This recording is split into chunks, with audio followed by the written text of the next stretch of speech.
जय श्री कृष्ण, राधे राधे। आप सभी का दिन शुभ और मंगलमय हो। भगवान श्री हरि विष्णु की कृपा आप सभी भक्तजनों पर बनी रहे। आज आप सभी सुनेंगे पौष मास की कथा अध्याय 6। तो आइए कथा को पूर्ण श्रद्धा और विश्वास के साथ पूरा श्रवण करते हैं। भीष्म जी ने कहा, ब्राह्मण दक्ष कन्या सती तो बड़ी शुभ लक्षणा थी। उन्होंने अपने शरीर का त्याग क्यों किया तथा भगवान रुद्र ने किस कारण से दक्ष के यज्ञ का विध्वंस किया? पुलस्त्य जी ने कहा, भीष्म, प्राचीन काल की बात है। दक्ष ने गंगा द्वार में यज्ञ किया। उसमें देवता, असुर, पितृ, महर्षि सब बड़ी प्रसन्नता के साथ पधारे। इंद्र सहित देवता, नाग, यक्ष, गरुड़, लताएं, औषधियां, कश्यप, भगवान अत्रि, मैं, पुलह, क्रतु, प्राचेतस, अंगीरा तथा महातपस्वी वशिष्ठ जी भी उपस्थित हुए। वहां सब ओर से बराबर वेदी बनाकर उसके ऊपर चातुहोत्र की स्थापना हुई। उस यज्ञ में महर्षि वशिष्ठ, होता, अंगीरा, अधर्व्यु, बृहस्पति, उद्दाता तथा नारद जी ब्रह्मा हुए। तब यज्ञ कर्म आरंभ हुआ और अग्नि में हवन होने लगा। उस समय तक देवताओं के आने का क्रम जारी रहा। स्थावर और जंगम सभी प्रकार के प्राणी वहां उपस्थित थे। इसी समय ब्रह्मा जी अपने पुत्रों के साथ आकर यक्ष के सभासद हुए तथा साक्षात भगवान श्री विष्णु भी यज्ञ की रक्षा के लिए वहां पधारे। 8 वसु, 12 आदित्य, दोनों अधीनी कुमार, 49 मृदुन तथा 14 मनु भी वहां आए थे। इस प्रकार यज्ञ होने लगा। अग्नि में आहुतियां पड़ने लगी। वहां भक्ष्य भोज्य सामग्री बहुत ही सुंदर और भारी ठाट बाट था। ऐश्वर्य की पराकाष्ठा दिखाई देती थी। चारों ओर से 10 योजन भूमि यज्ञ के समारोह से परिपूर्ण थी। वहां एक विशाल वेदी बनाई गई थी जहां सब लोग एकत्रित थे। शुभ लक्षणा सती ने इन सारे आयोजनों को देखा और यज्ञ में आए हुए इंद्र आदि संपूर्ण देवताओं को लक्ष्य किया। इसके बाद वे अपने पिता से विनय युक्त वचन बोली। सती ने कहा, पिताजी, आपके यज्ञ में संपूर्ण देवता और ऋषि पधारे हैं।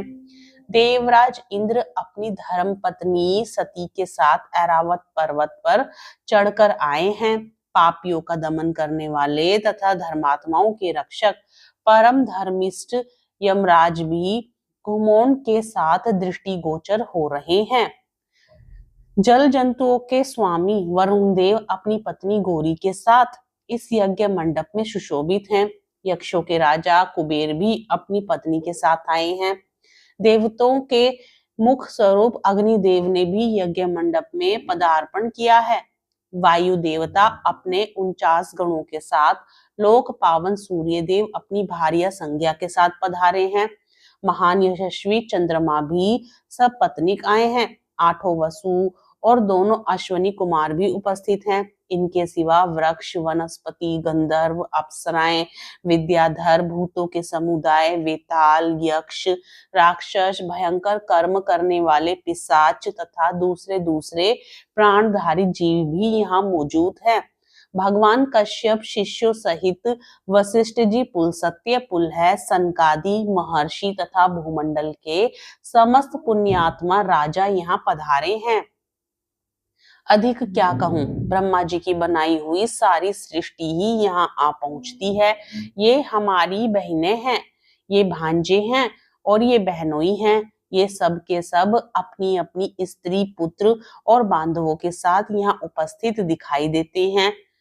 आपने दान मान आदि के द्वारा इन सब का यथावत सत्कार किया है। केवल मेरे पति भगवान शंकर ही इस यज्ञ मंडप में नहीं पधारे हैं। उनके बिना यह सारा आयोजन मुझे सूना सा ही जान पड़ता है। मैं समझती हूँ आपने मेरे पति को निमंत्रित किया है। निश्चय ही आप उन्हें भूल गए हैं। इसका क्या कारण है, मुझे सब बात बताइए। पुलस्त्य जी कहते हैं, प्रजापति दक्ष ने सती के वचन सुने। सती उन्हें प्राणों से भी बढ़कर प्रिय थी। उन्होंने पति के स्नेह में डूबी हुई परम सौभाग्यवती पतिव्रता सती को गोद में बिठा लिया और गंभीर होकर कहा, बेटी सुनो, जिस कारण से आज मैंने तुम्हारे पति को निमंत्रित नहीं किया है वह सब ठीक ठीक बताता हूँ। वे अपने शरीर में राख लपेटे रहते हैं, त्रिशूल और दंड लिए नंग धड़ंग सदा शमशान भूमि में ही विचरा करते हैं। व्याघ्र चर्म पहनते और हाथी का चमड़ा ओढ़ते हैं, कंधे पर नरमुंडों की माला, हाथ में खटवाड़, यही उनके आभूषण हैं। वे नागराज वासुकी को यज्ञोपवीत के रूप में धारण किए रहते हैं और इसी रूप में वे सदा इस पृथ्वी पर भ्रमण करते हैं। इसके सिवा और भी बहुत से घृणित कार्य तुम्हारे पति देवता करते हैं। ये सब मेरे लिए बड़ी लज्जा की बात है। भला इन देवताओं के निकट वे उस अभद्र वेश में कैसे बैठ सकते हैं? जैसा उनका वस्त्र है उसे पहनकर वे इस यज्ञ मंडप में आने योग्य नहीं है। बेटी, इन्हीं दोषों के कारण तथा लोक लज्जा के भय से मैंने उन्हें नहीं बुलाया। जब यज्ञ समाप्त हो जाएगा तब मैं तुम्हारे पति को ले आऊंगा और त्रिलोकी में सबसे बढ़ चढ़कर उनकी पूजा करूंगा, साथ ही तुम्हारा भी यथावत सत्कार करूंगा। अतः इसके लिए तुम्हें खेद या क्रोध नहीं करना चाहिए।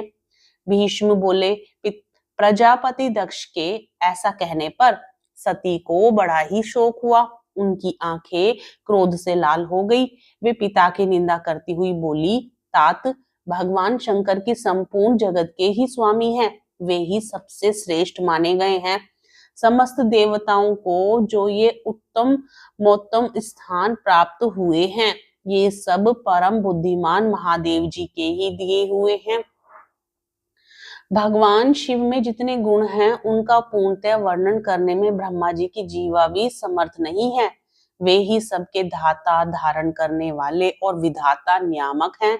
वे ही दिशाओं के पालक हैं। भगवान रुद्र के प्रसाद से ही इंद्र को स्वर्ग का आधिपत्य प्राप्त हुआ है। यदि रुद्र में देवत्व है, यदि वे सर्वत्र व्यापक और कल्याण स्वरूप हैं, तो इस सत्य के प्रभाव से शंकर जी आपके यज्ञ का विध्वंस कर डालें। इतना कहकर सती योगस्थ हो गई। उन्होंने ध्यान लगाया और अपने ही शरीर से प्रकट हुई अग्नि के द्वारा अपने को भस्म कर दिया। उस समय देवता, असुर, नाग, गंधर्व और वाक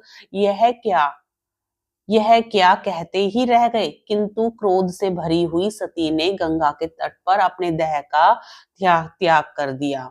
गंगा जी के पश्चिमी तट पर वह स्थान आज भी सोनक तीर्थ के नाम से प्रसिद्ध है।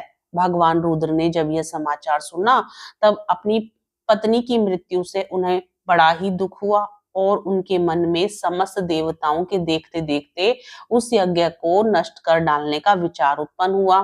फिर तो उन्होंने दक्ष का यज्ञ का विनाश करने के लिए करोड़ों गणों को आज्ञा दी। उनमें विनायक संबंधी ग्रह, भूत, प्रेत तथा पिशाच सब थे। यज्ञ मंडप में पहुंचकर उन्होंने सब देवताओं को परास्त किया और उन्हें भगाकर उस यज्ञ को तहस नहस कर डाला। यज्ञ नष्ट हो जाने से दक्ष का सारा उत्साह जाता रहा। वे उद्योग शून्य होकर देवादिदेव पिनाकधारी भगवान शिव के पास डरते डरते गए और इस प्रकार बोले, देव, मैं आपके प्रभाव को नहीं जानता था। आप देवताओं के प्रभु और ईश्वर हैं। इस जगत के अधीश्वर भी आप ही हैं। आपने संपूर्ण देवताओं को जीत लिया। महेश्वर, अब मुझ पर कृपा कीजिए और अपने सब गणों को लौटाइए। दक्ष प्रजापति ने भगवान शंकर की शरण में जाकर जब इस प्रकार स्तुति की और आराधना की, तब भगवान ने कहा, प्रजापते, मैंने तुम्हें यज्ञ का पूरा पूरा फल दे दिया। तुम अपनी संपूर्ण कामनाओं की सिद्धि के लिए यज्ञ का उत्तम फल प्राप्त करोगे। भगवान के ऐसा कहने पर दक्ष ने उन्हें प्रणाम किया और सब गणों के देखते देखते वे अपने निवास स्थान को चले गए। उस समय भगवान शिव अपनी पत्नी के वियोग से गंगा द्वार में ही जाकर रहने लगे। हाय मेरी प्रिया, कहाँ चली गई? इस प्रकार कहते हुए वे सदा सती के चिंतन में रहने लगे थे। तदंतर एक दिन देवर्षि नारद महादेव जी के समीप आए और इस प्रकार बोले, देवेश्वर, आपकी पत्नी सती देवी, जो आपको प्राणों के समान प्रिय थी, देह त्याग के पश्चात इस समय हिमवान की कन्या होकर प्रकट हुई हैं। मैना के गर्भ से उनका आविर्भाव हुआ है। वे लोक के तात्विक अर्थ को जानने वाली थी। उन्होंने इस समय दूसरा शरीर धारण किया है। नारद जी की बात सुनकर महादेव जी ने ध्यानस्थ हो देखा कि सती अवतार ले चुकी है। इससे उन्होंने अपने को कृत कृत्य माना और स्वस्थ चित होकर रहने लगे।